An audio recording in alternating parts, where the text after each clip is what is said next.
It's probably Chris. my internet. Oh, hello everybody. Welcome. It's Friday. It's Wow Ergonomics. If I'm looking a little bit blurred on your screen, that is because I have spoken to BT this morning.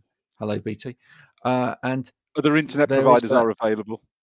Other internet providers are available, and apparently there is a fault on our line somewhere in the area, or there's a fault in the area, and they need to send an engineer, and they are right this minute. There we are. And they will be with us tomorrow between 8 and 1 p.m. How quick and efficient is that? That's brilliant. There you are. Service with a smile. Hopefully it will stay static enough or stable enough for to get through the remainder of this. I mean, it's been a week for sort of challenges with technology. Actually, last night I went to get something out last night. And it came up on the StreamYard screen that they were having problems with LinkedIn because LinkedIn had changed their API. And, it proves a point. Communication is a really important thing, folks.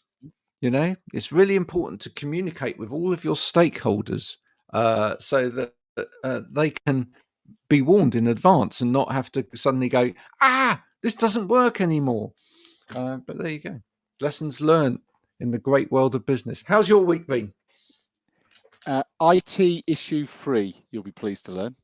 So, not too bad. Yeah, no issues. All pretty good, except for this lot really annoying me on Tuesday night. England football team. Oh man, I mean, I've owned a hornet's nest. Do we just avoid it? Look. No, absolutely not. But if we're gonna moan about the England performance and have a little bit of a chat about that, I think we should bring the guest in as well. Yes, just so that we can, problem shared and all that. Problem shared and all that is a problem halved. Today's guest is the wonderful Chris Croft, who you may have seen before now on or heard before now on the Guy Osmond podcast. Especially anyone that's in this industry who hasn't heard of Guy Osmond. But we'll ask Chris to come in, introduce himself, say a bit about himself, and we're going to be talking today to Chris about his new app, which he's developed as well. But welcome, Chris.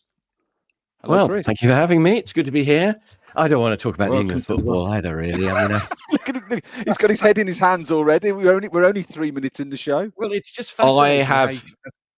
You can have brilliant individuals, but not have a team. And, that's just a real management truism, isn't it? But there it is happening in front of us. And it's fascinating because how do you get the team to gel? And it's an eternal question. And clearly Southgate doesn't know the answer, but I don't either, really.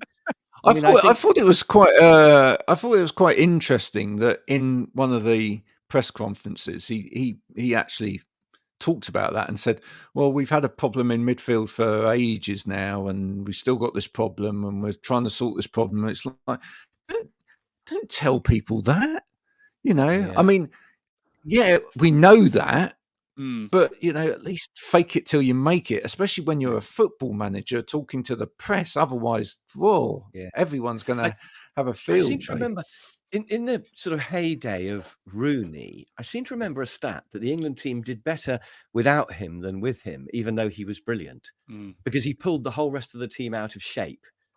And I sort of wonder whether, I mean, we can't go into loads of detail, can we? But Foden and Bellingham seem to be trying to do the same thing. Yeah. And you've probably got to ditch one of them, even though it's incredibly painful to do that because they're both brilliant. But sometimes one really good player messes it up for everyone else. And I like to think that's sometimes why some of my jobs weren't very successful. but I think you've hit the nail on the head, though, Chris. There's a really good point there in terms of metaphors around building teams and all that sort of thing.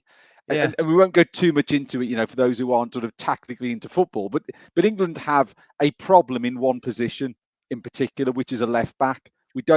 So what we've done is we've put someone who's very good at their job into a position they're not familiar with. Yes. And that then causes ripple effect of problems. You've got the situation with the left back and the situation with the centre midfielder.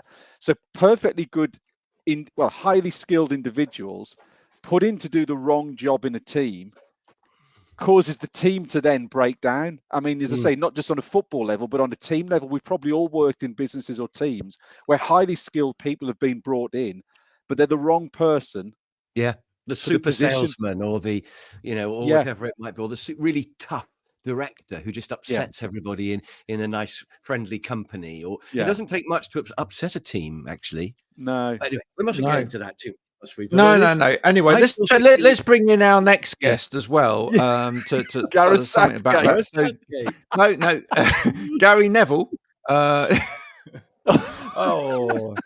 Oh dear! He actually put a post out on LinkedIn earlier this week, and it was prior to the England match. It was the team from Match of the Day, and they're all standing there. He goes, "Oh, we're the team, we're ready, and whatever." And I put a thing on there where I said, "Well, if you lot were playing, we might actually stand a chance." But there we go. I think the one great thing, and we're gonna finish the football conversation here. The one great thing about the England performance of late is that it's been great for creatives. I'm going to say that right now. It's been absolutely great for the creative community. I've seen some fantastic adverts, etc. If Paddy Power, other places where you can go and place a bet are available. But if you haven't seen their adverts with the guy talking about watching England, you really need to check that out. But it's been a creative fest, shall we say? Just because there's been something to create around. There's been so many of those things, like Gary Neville. One more. Gareth Southgate he's so cautious. He wears a shower cap in the shower or stuff like that. There's been so many of those sort of, he's the man who insures the insurers and everything like that. So absolutely fantastic. Handsome that I can't repeat. We panic Chris, when we've got a goal because we think we've got to hang on to it now. Oh my God, we've got a lead. Oh no, and then we panic. Yeah, right. Anyway, let's talk about time management and stuff. Let's talk about time management. Yeah. So, Chris, tell us a little bit about you, sir, for anyone that hasn't ever met you before. Oh my God. Well, I'm an engineer, really, although not a very good engineer, but I've got that logical brain that engineers have. I want to understand the world and I want to make the world better. And I sort of became obsessed with time management a while back, trying to understand time and how do you get the best out of it? And your life is only time. So how do you get the best out of your life? And these are big questions that I've been like a fly banging its head against a window in a futile way. I've been banging my head against time and time management and life for 20 or 30 years now. Because I think it's fascinating and really important. And actually, I realized only last week that time management boils down to only two questions of what shall I do next and how long shall I spend on that before I go to the next thing? And then you go round again. What shall I do next after that? And how long shall I spend on that? But those questions are not trivial, as we'll see. So I went into management and didn't particularly like being a boss. And then I was a university lecturer for a while, which was brilliant, but hard to survive on the pay. They're underpaid. And then became a freelance trainer. And so now I'm a freelance training person, really. I travel around talking about things like time management and project management, either training small groups of people or talking to conferences. And then very recently, I've been videoing everything and sticking it out there as videos. Which is good. So I get a tiny amount per view, but I get loads of views. And so I sort of earn a bit of a living from my videos, which you can find. You just go to udemy.com or LinkedIn Learning. If you're lucky enough to have LinkedIn Learning, I've got a whole load of courses on there. But I keep coming back to time management, particularly because project management has been solved. You just follow a process, it works. But time management has not really been solved, as we will see in this conversation, I expect. A question like how important is something is a really difficult question. So for example, is it partly complicated or difficult though, Chris, because it involves relationships and they are messy? Yes. Well, I mean, like how important is your wife or husband or partner? That's a question. But also, even I might think that this is important to do next, right? Yeah. But then what value is someone else putting on me doing that next? It's your opinion, think that isn't it? actually I should be doing that next. Yes, exactly. Well, That's what I'm saying. how important is football? It's a brilliant example, because some people are obsessed with it. Some people don't care about it at all. And so, I think a lot of the problems in the world happen because some people think something's important and other people don't. How important is religion, for example? To some people, it's really important. To other people, it's not at all important. And I don't think there's a right or wrong for anything, football, religion, whatever. We've all just got our different opinions. And if we could just say, that's fine, that's up to you, and let other people get on with it, wouldn't the world be great? But oh no, even like, our dog's better than cats. I'm a dog person. I don't care about cats, but other people, their cat is the most important thing to them. And so you get so much hassle because of people having just different values, really. And it's what, and music, how can you not like Led Zepp or something? And so difference in values is what starts all the problems. And so my wife is very good. She lets me watch. She doesn't particularly care that much about football, but she knows that I love it. So she just sort of ignores me while I watch the football. But she doesn't complain that I'm watching the football. So just letting people do what's important to them is a good start, isn't it, really? But so importance is something to do with whether you value it. And it's quite hard to define. So I'm going on holiday soon, and how important is my holiday? Because it's something I really like, but it doesn't really affect the world at all. I mean, this podcast is more important than my holiday in a way, because this podcast will affect the world in a very small way. People watching it, a few people will watch it, and it might influence them a bit, I hope. And whereas my holiday won't make any difference to anybody. So, if making a difference is how you decide, then that's maybe one way of thinking about importance. So importance is a nightmare. It's a whole minefield of, well, one more thing. Some people have the idea of importance as stuff you have to do. So they say buying food or filling up my car with petrol or electricity is important, because, if I don't do it, I won't be able to drive my car to wherever I want to go. And if I don't buy the food, I'll starve. Oh, but so you get back to things like Maslow, don't you? Hierarchy of needs. That's and it's right down the bottom. It's a survival thing. But you see, I think that buying food's not important at all. It's got to be done, but that's not the same as importance. I think life's full of trivial, unimportant things that you have to do. And I don't want to spend lots of time on buying food and do it really well. And, when I die, just before I die, I'm not going to wish I'd spent more time in Sainsbury's, So, whereas I might wish. Whereas eating food, though, Yes. Well, there's buying it, there's cooking it, and there's eating it. And to me, buying it's not important at all. Cooking it's not really important. I don't want to spend loads of time cooking, but some people do, and that's fine. I do want to spend lots of time eating it, and I do, or more time. Well, that's essential, because if you don't eat food, you die. So but some people don't even care about eating. Some people just want to reload and carry on with what they want to do. But it's all just our opinion on what's important. But to me, the buying of food, which if you don't do it, you'll starve, is not important, because I want to minimize the time I spend on that. If I could delegate it, I would. If I could press a magic button, I would. And you can press and have avocado or something, can't you?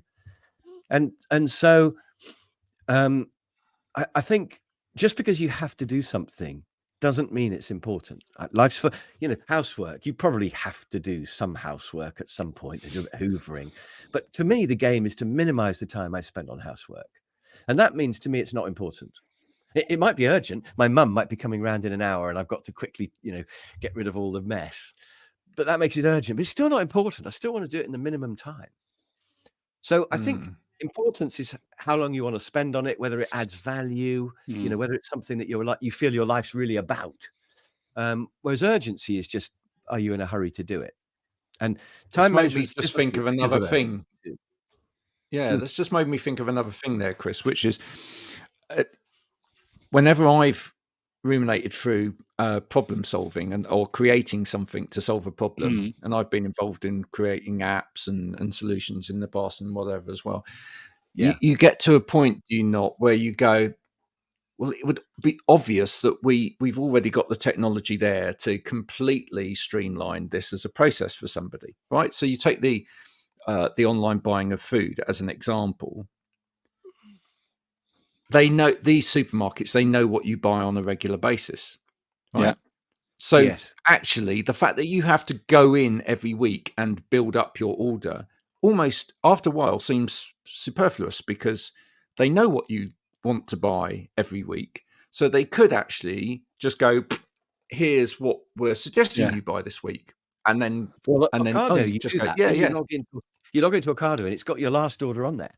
And depressingly, it's always exactly the same as what you're going to buy again.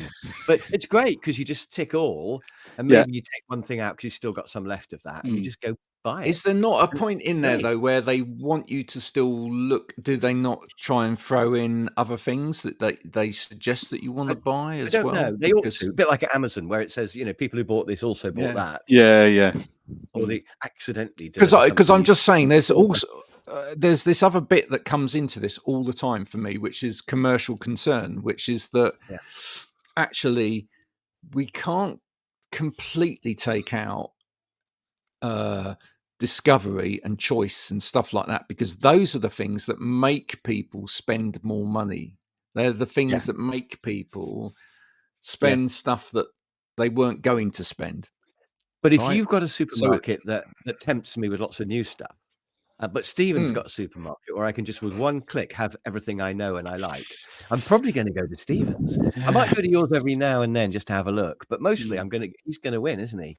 So I mean, you want to do a bit of both. Courses maybe. Maybe that it depends on how your brain's wired. Some people want to be led and sold to and be caught up in the adventure. I quite enjoy shopping, you see.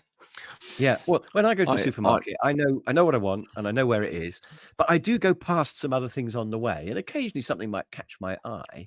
They make you walk past stuff, don't they, in order to get? But sometimes they move everything around deliberately, so you can't find it immediately. So you have to search. So you stumble upon other things, and that's been proven to work. But that just really annoys me when they've moved it all around. I mean, I'm thinking leave it alone, and it's like I want to buy the same shoes and the same pair of shorts every year, but they've always discontinued my favorite shorts. I just try and find some other ones I don't really like, and I just want everything like that, all the boring stuff that to me is not important, like clothes. I just want to have exactly the same ones and buy them again next year. And this is my favorite pen. This is the thing to get. What is it? I've forgotten the name of it now, but I just want to get the same one. Oh yes, it's a Uniball Micro, and I just want to get the same one. And if they ever discontinue the Uniball Micro, I'm going to be really gutted. Maybe you should stockpile them, Chris. Like buy a couple of buy a couple of hundred in just in case. Funny you should say that, because I do stockpile all my favorite things. Well, like I've got Chris. I've got to interject at this point, because both Stephen and I have both worked at one point in the office supplies industry, right? And I can tell you that people do get incredibly protective over things, right? I remember going to see a guy not too far from where I live now who said, and this is a problem. And I said, yeah, what's that? He said, they've changed the labels on the lever arch files. Oh, I said, yeah. So his collection looks untidy. And then he turned around and showed me, and he went, look, see, they all match. Yeah. And I was like, okay. I said, I'll tell you what I'll do. I'm going to print some labels that look exactly the same for you, and you can buy those and stick them on that. And he went, brilliant. Yeah. Well, it's quicker to find things if all the labels look the same, because you can just scan along for the words. You're not distracted by different labels in different places. I totally get that. I'm with that guy. That guy with the labels. That would annoy me. It would bother me that there was a whole row of ones and there's like halfway along they change. It's like, no, I want that consistency. We're on the same wavelength. Things to change. I expect things to change. I want things to change. I want evolution. I want my Pringles not to have the same looking guy on it this month. That's just where we should all be going, really. But listen, Chris, you've delved deep into the world of time management, and you've constructed something. So can we share that? Can we start talking about that? Yeah. Let's That would start be great. sharing things. I'm not quite sure how the presenting works. I'm just going to try. I'm going to do that. Oh yeah, you can do that. Brilliant. Yep. So I've made an app. That's my app. So it's called Jobs to Do. And you just, if you want to find it, you just go to the App Store and put in Jobs to Do. Sometimes it's called Jobs to Do 2020 because that's when I made it. I don't quite know why it's not always called that. But anyway, it's got the traffic lights thing there. I was amazed actually that the name Jobs to Do was still available. So I grabbed that. And I made the app. So you can download it for free and just search on your Apple Store or the Android, what's it called, the Play Store. Or something. Yeah, you can just go there and just put in Jobs to Do. You might if you put Jobs to Do Chris Croft, I think you'll probably find it quicker, and download it, and it's free. I might even do this as you're talking. I'm going to do this try live. it. Yeah, I'm going to tell you if it says 2020 or not, can't I? So that's the app, and inside is.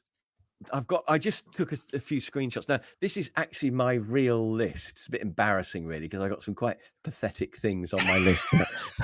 I thought I might as well be honest and show you some of the real thing. And I'm also, do you know what? I love that it's real, because you know what? So many people, when they demonstrate software, it's just like it looks like a list of, nuclear science session. There it is on my phone down in the bottom corner. I don't know if you can see the little. Yeah, we can see that. My phone. And I'm going to hold my phone up a bit as well. So what happened was that down the bottom here, you see my cursor moving. I wanted to be able to sort by important and urgent. So important, I've given it a star, and urgent is that time thing, right? So just holding it up by the screen here. I don't know if you can see it. If I just click. Oh, it's quite wiggly, isn't it? But just by clicking on these icons here, it will sort by there. Do you see what I mean? I can just sort by different things, and it just sorts my whole list. So, because the thing is that if you just always do the most urgent thing first, what's wrong with that? And what's wrong with it is that there is a category of task which is important but not urgent. So something like, planning ahead or doing some training or making sure your team are happy or recruiting new people. There's a million things that at work and in your personal life, something like planning your next holiday, it's not urgent. So if you just do the most urgent things first, you'll never do anything important. Yeah.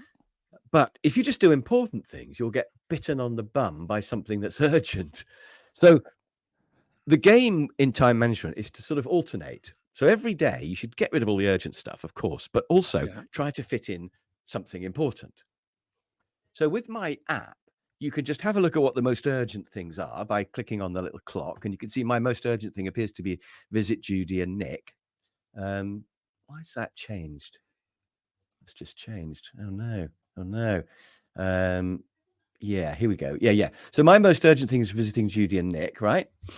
And then giving the 7 parts book to Ben, etc. I might explain what honey glazed sausages means in a minute.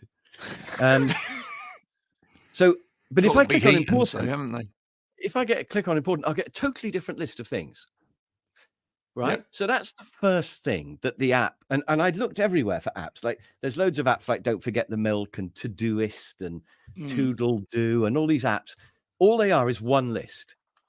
And you can't assign urgency or importance to them and search. You can tag them, I think. You can give them colors, but you can't just reshuffle the order.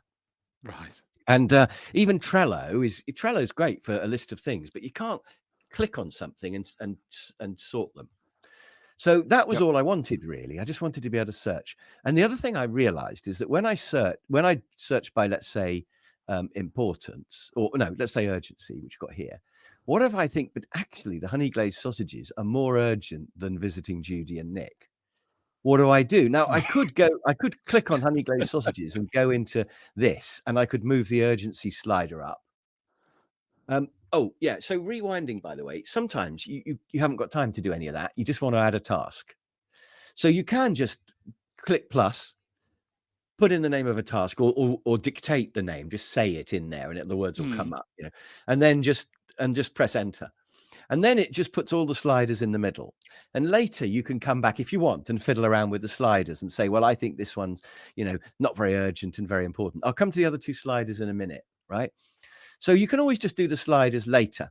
But what I thought would be really cool would be as if I could click on this, like press and hold it. And then when it sort of, gets a bit bigger, so I know I've got it, I could then just drag it up. Yep. So I've got that on there as well now. So I can do that, and I can show you on here. If you just make you bigger again in front of the screen. So get rid of us. Do this. Yeah. If I hold, it's difficult to do this, but it's okay. So if I click and hold, say Judy and Nick, can you see I can just drag them up? Yeah. And look at that. And I can just drop them up there.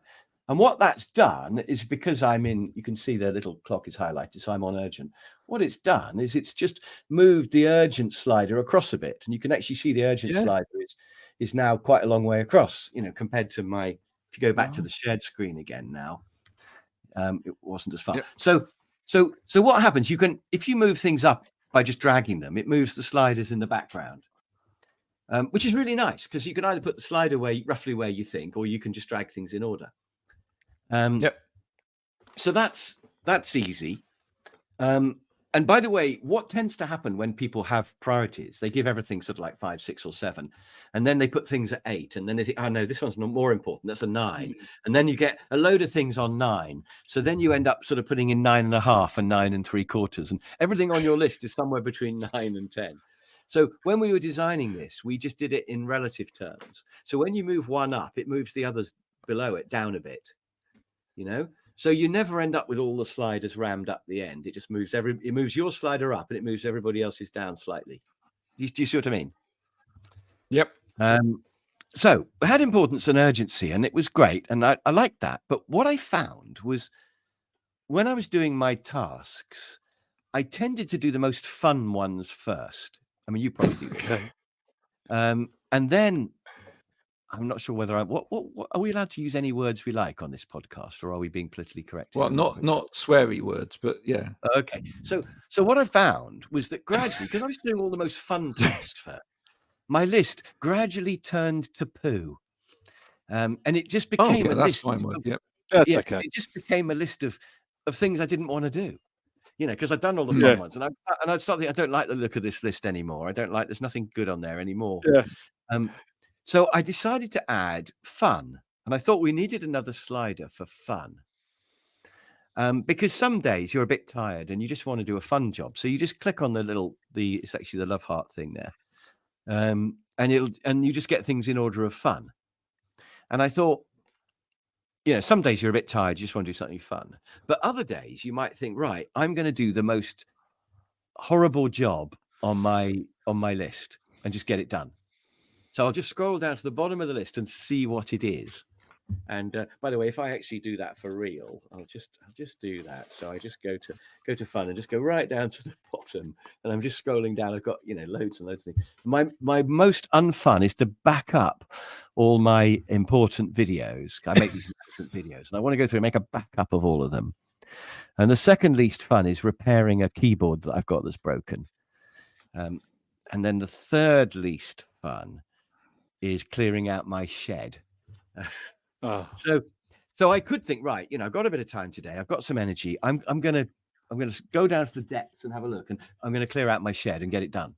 Because at some point you have to bite the bullet and do the non-fun things, don't you? No, that's really interesting. Graham, I don't know if you can see, there's a couple of questions come in there, or from Jody. You might want to throw at Chris. Oh, yeah, I will do. I was literally writing notes because I've got some great developments for this app afterwards. Right. Most people never think about fun, do they? Most people don't consider fun as a factor. Don't get on the Trello yet. There you go. Yeah, you see, go and download it, like Trello. I love Trello for certain things. Like if you want to move things from one list to another and move them up and down within a list, it's great. But you can't sort them. How digitally Jody's asking how was the really question. I don't even understand the question. Well, what I would say is you can back mine up to the internet, and then you can view it on your PC. So if I just drag this across, this is what it looks like on your PC. So you get to see the menu, which I haven't told you about yet, and you get to see, and you can drag your tasks up and down, and you can sort them by pressing on here. So you can view it all on your PC, laptop, whatever, if you want, and obviously it works. So on Jodie's like Jodie's an inclusion and equality expert, so she knows all about sort of web accessibility, app accessibility for people with visual impairments, for people with neurodiversity, etc. Worth having conversation with her later. She may give you some feedback. If you're colorblind, it's not a problem, and you can these colors. I might as well mention the colors now while we're on that. You can assign any categories you like. Okay, when you download the app, it comes with a few categories that I've put in, like work and home and things, but you can have whatever you like. So I've got red for work tasks. You see, I haven't got any work tasks on there at the moment. The further down, I've got some that are less important or less urgent. And then I've got categories of do when I'm at home and do when I'm out on the road. So when I'm traveling, stuck in a hotel, I can just scroll down to the first blue task, and they're things that I kind of just need to sit at my laptop and do. But I don't need to be anywhere. I can just do them in a hotel. So that's a category for me. And then yellow is stuff that my wife is either doing or is involved with. So if I get a bit of time with her, I can look down the list and think, let's get a time when we can find a time when we can visit Judy and Nick and we could do diaries, or let's cook some honey glazed sausages, which is something I really want to do, because every time we go and visit our friends, they cook them and they're brilliant. But I want to just experiment, get the recipe and make some at home. And so these are things involving my wife. So I can scroll down and see if I get a bit of time with her. And then orange means it's stuff that I can only do when I'm away somewhere. So when I'm at home, there's no point in looking at the orange ones. Gray is waiting for other people to do. So my Chris bot, which is going to be a thing where you can ask me anything, and it's going to be automated AI thing that will answer your questions, which I'm working on at the moment. You heard it here first. A friend of mine's making that. So I can't do anything about that. I'm waiting for Keith. But it's still on my list. So originally it was white, but when I gave it to Keith, or when Keith offered to do it, which was brilliant, I made it grey, because that's no longer on my list of things to do. But I've left it on there because it's something I want to, keep helping him do. And some of the grey ones are where I have to push the person and nag them occasionally, but it's not off my list till it's finished. No. So that's really on somebody else's list, the grey one. And these are ones that my PA is doing. So similarly, I'm not thinking about that because she's doing it, but it's not on the list till she's done it. Chris, I've got a question about this. Could this be, if you've got people working within, I mean, it couldn't, not necessarily a business, but say maybe a volunteer organization where there's a number of people working together.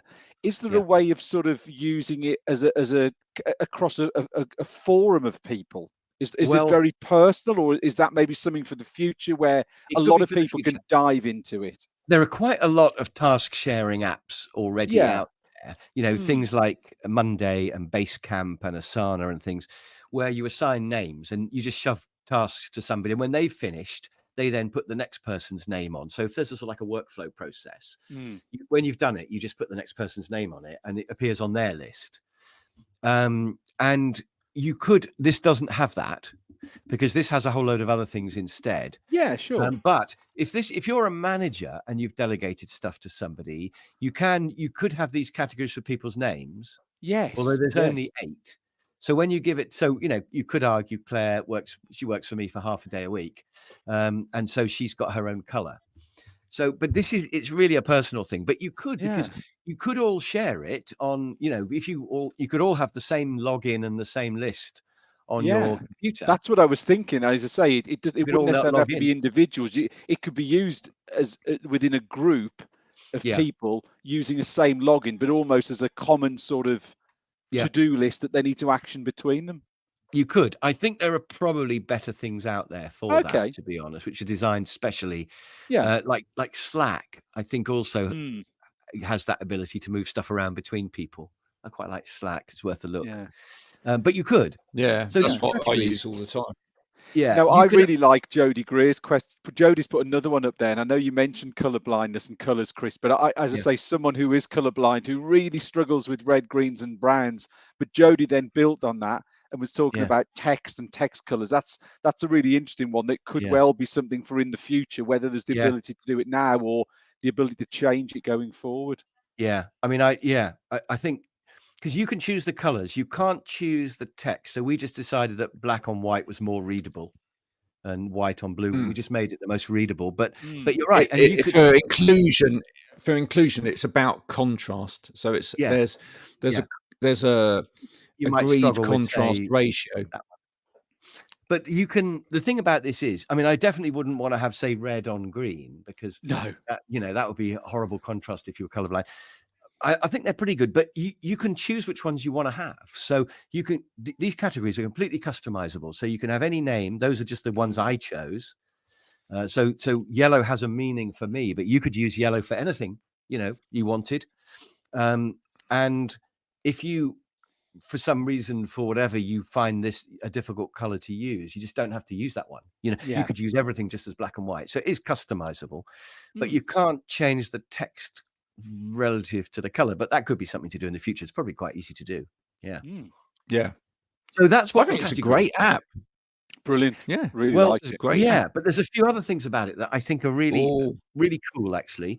I realized that, let's say, I've got an idea that I'm going to buy a particular Christmas present for somebody, and I want to put it on my list of jobs. Thanks very much.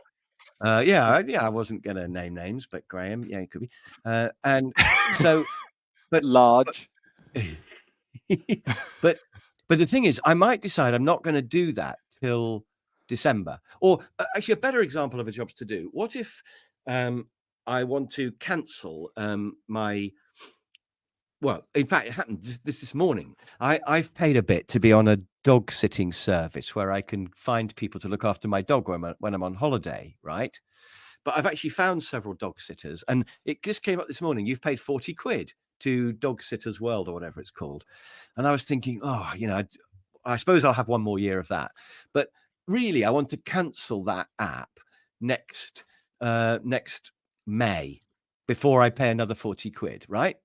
Now, I could just put that in my diary. That's one way to do it. But another way, I could put cancel dog sitting app, and I could put hide until the 15th of May. So you could put a date in here and just tick a box, and then it just disappears, because you don't want to have that cluttering up your list for a whole year, do you? So, if I decide that I'm not going to visit Judy and Nick till after the summer, because, the summer's not a good time, I could just click on that and I could just hide it until September. And it will disappear, but it will reappear on my list as if by magic in September, which I think is a really nice little thing. And I've never seen that anywhere else. It's just an idea I came up with, which just clears your list a little bit. So I've added that. We've got the fun thing where we can either do a fun job or we can do a really non-fun job sometimes, just to get rid of them. And then the final slider I realized we needed was how big the job is. How much effort's required? Because sometimes you've only got time to do a quick job, haven't you? Think, I've got a few minutes. So you can just click on this, the size of it. I know it looks a bit like Maslow, but it's meant to just be how much effort, how the size. Is it a small one? I think it's the Glastonbury pyramid stage, is it not? Yeah. That's what, or a Christmas tree missing the stump. Glastonbury app, by the way, and that's really good. I'd recommend the Glastonbury app if we're talking. But anyway, so you can click on that, and it'll tell me, what's the smallest or biggest. And so that is. That's the other thing, because sometimes you've only got time to do a small thing, or you've only got the energy to do a small thing.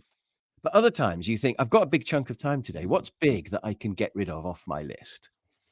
So you might want to sort by size as well. I find myself sorting by urgency most, I've got to confess, because you've got to keep an eye on urgency. You really don't want to make sure that something urgent gets forgotten. But then sometimes I have the luxury to have a look and think, what's my most important job that I'm going to do? And then something else that's really, really cool is if you go into the menu part of it. So on here, up on the top, you can just see in the corner, there's a little sort of burger thing, which is the menu. And if you click on that, you get the menu. And at the very top of my menu, it says, what shall I do next?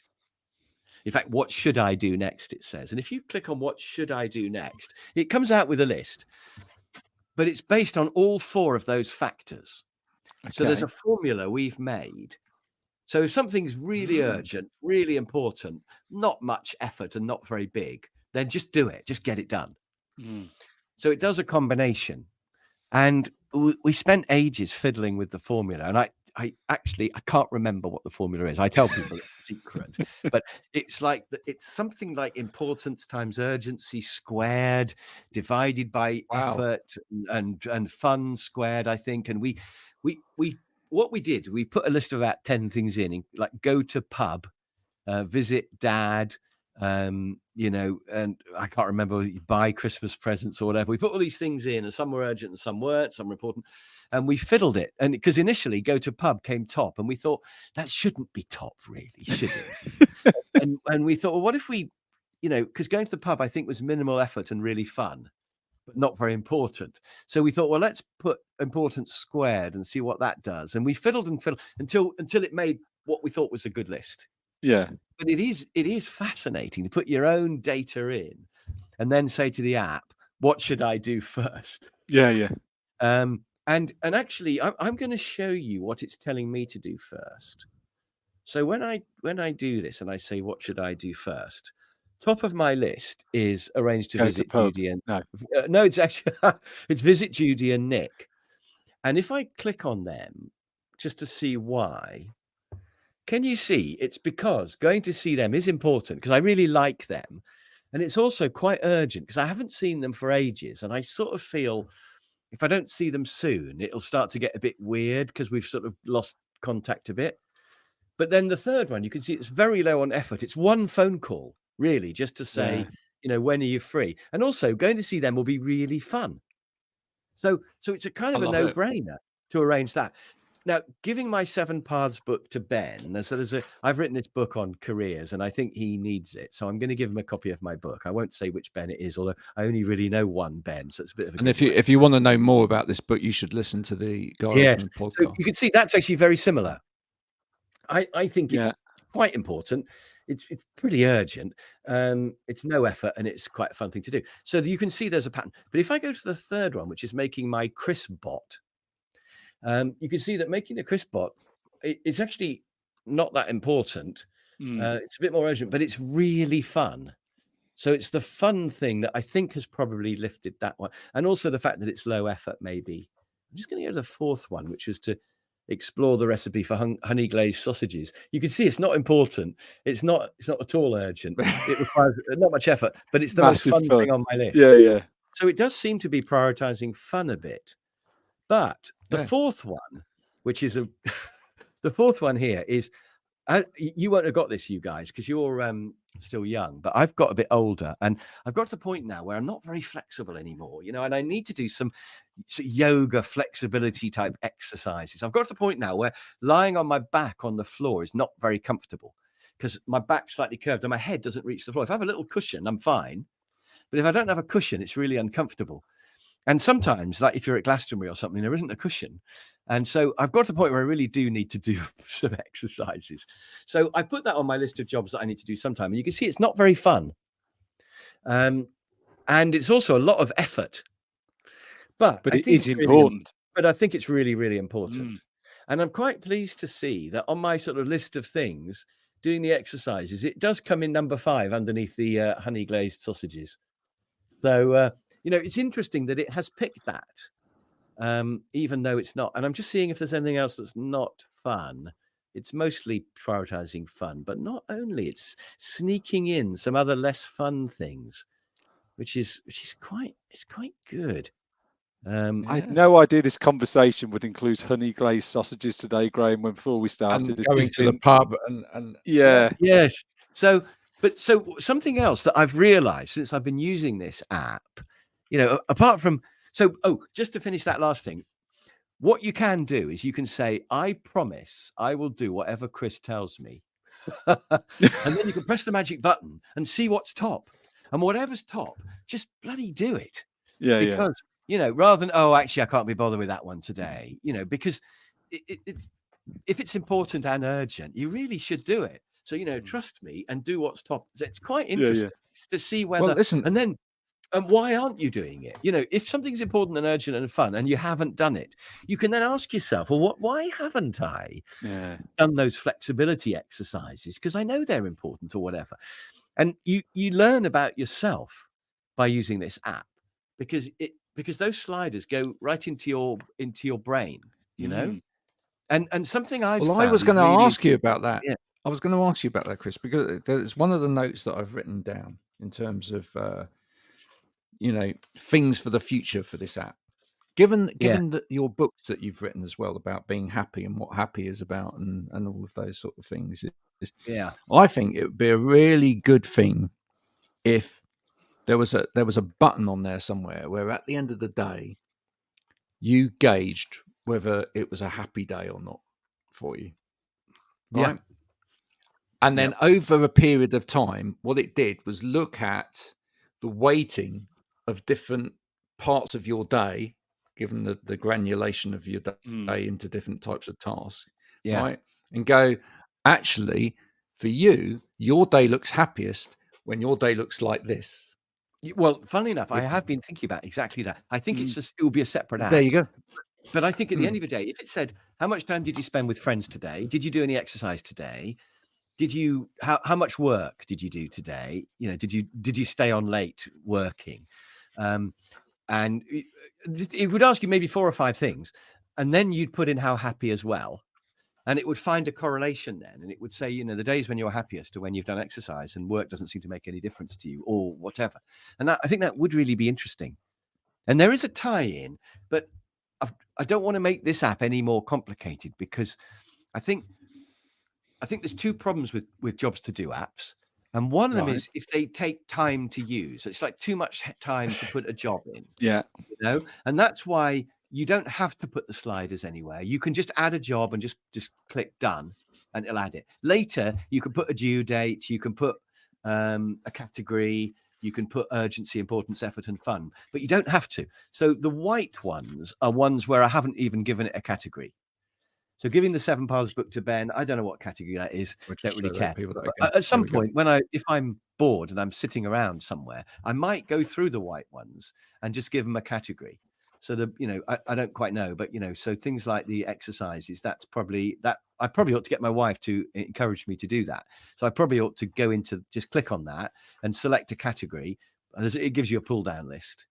And then click on wife. But I know Sally, it's called Sally's doing, but what it means is, when I get time with my wife, we could do that. She could force me to do the exercises. So I ought to probably go through these white ones at some point and give them a category, but I don't have to. So that's the first thing. I wanted it to be very low maintenance to use, because otherwise you won't bother. But the other thing I think is the learning curve when you first get an app. And when you download, for example, there's an app called OmniFocus, which is quite expensive. I think it costs about 20 quid or maybe more. But it's very powerful. It does everything you could ever want, really. So, for example, you can give things a context. You can say supermarket. And then when you're there, it knows where you are from Google Maps. And the job will ping up saying, when you're in the supermarket, you've got to buy some hummus or something like that.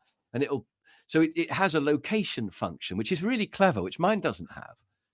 But the problem is when you first load OmniFocus, you just think, where do I start? You have to read a user manual.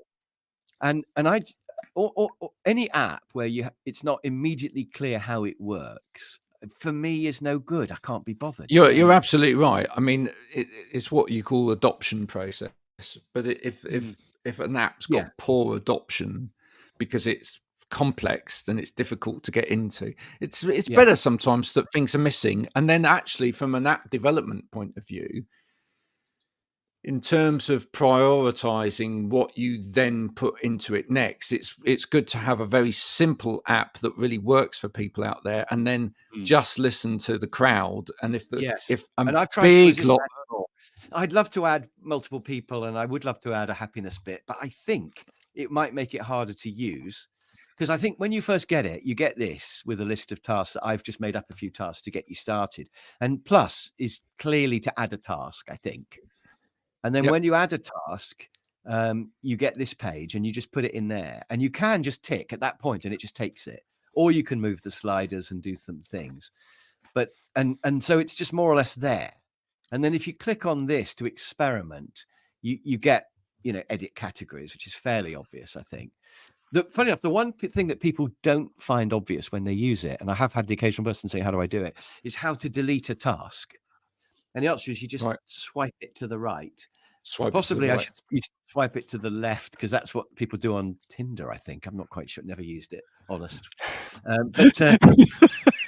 But I have put on one of the tasks, I put swipe me to the right to delete me. So I think I've put it on there. I don't know, did you get around to downloading it? Because if you have, you can have a look. So I've put mine's still downloading. It's I've got a few problems with my phone at the minute. So. Oh, okay. You should download reasonably fast, shouldn't it? Yeah. But so I think that seems to be, people know that now. And also I have got a page on my website where I sort of explain about how to use it. But I think it's pretty obvious.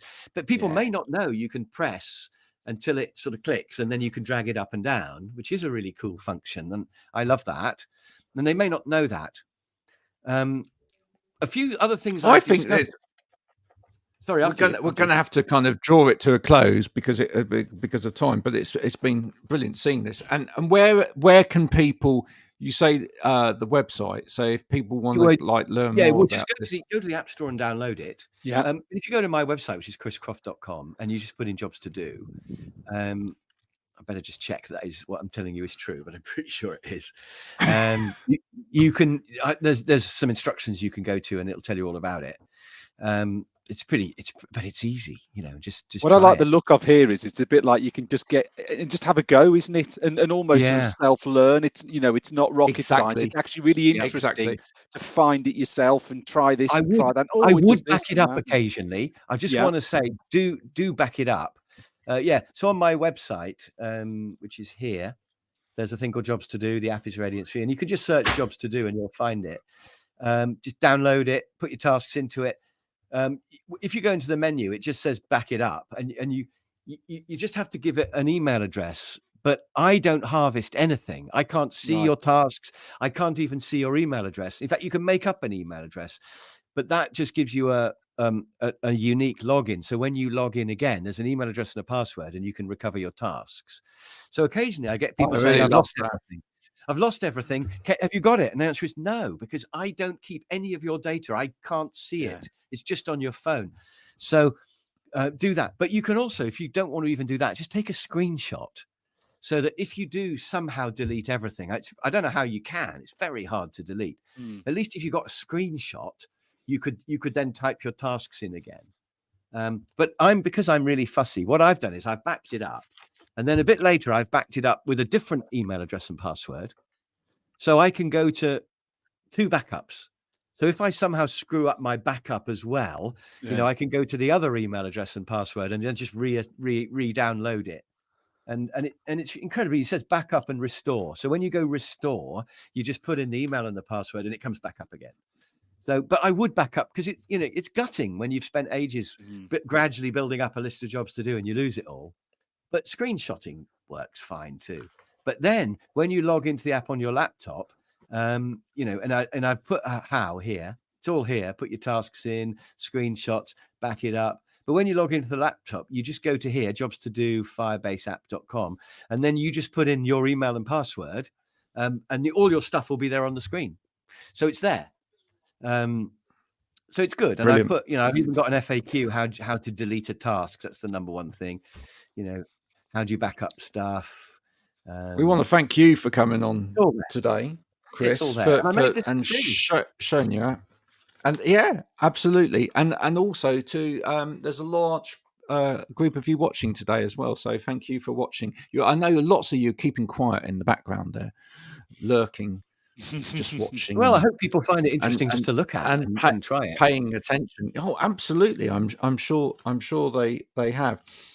The topic of time is one that we've talked a lot about on WOW over previous weeks. Ultimately, we've got to make more time. We've got to make more time for ourselves. We've got to make more time for enjoyment and fun. We've also got to, bosses, if you're listening, we've got to make more time for people to have time, because you can only well, exactly, to take the information in that we're being thrown all of the time and actually do something with it. Yeah, because this thing, if we don't give the brain time to actually think about things, we'll come out with really poor decisions, and that's really important. So, time management, folks, is where it's all at. Yeah. What I tend to do is if I ever think, oh, actually, I really need to do X. Yeah, I want to learn Italian. I just stick it onto my list, and any list would do, but stick it into my list. And then it feels good because I'm not going to forget it. So in terms of stress, you could get stressed about how long your list is, but most of it's not that urgent, or not that important. So it's fine. You know, I'm not going to die if I don't learn Italian, but at least I've captured the idea on there, you know? So, and then later, if you do get a bit of thinking time, you can then start thinking, well, how important is it to me to learn Italian? And, you know, how shall I get started? What's the first step? And when shall I do that? Maybe I'll put some time aside in my diary and make it happen. Or maybe I'll try to remember, or perhaps I'll book a holiday to go there. And you can start thinking, but at least you captured that idea on your list. So this is a way of just parking things so that when you do get that bit of precious time, you can have a look at your list and have a little think about, you know, what important things have you nearly forgotten that you should have done that would have made you happy if you'd done them. And it's just great to know that everything's safely on there and you're not going to forget them. I think that's why. I think it's great. I think it's absolutely fantastic. There's one thing that's wrong with it, Chris. Fundamentally wrong with it, which needs addressing, and I'm sure you'll put it right in further editions of this, which is there should be somewhere on that list right at the beginning at the top, which never comes off. Make time for wow. Yes. Podcast every week. Wow. Every week, 12 o'clock, make time for wow. There you go. If you do download this, make that the first task you put in. Yeah. Cracking. Yep. That will make me very happy indeed. Chris, thank you so much for coming on. Folks, thank you for watching. It's been another wonderful week. Stephen, as ever, thank you for your valued contribution to this. We'll be back same time, same place next week with more Wow Ergonomics. Until then, goodbye. Bye, everyone. Thanks for having me. Cheers.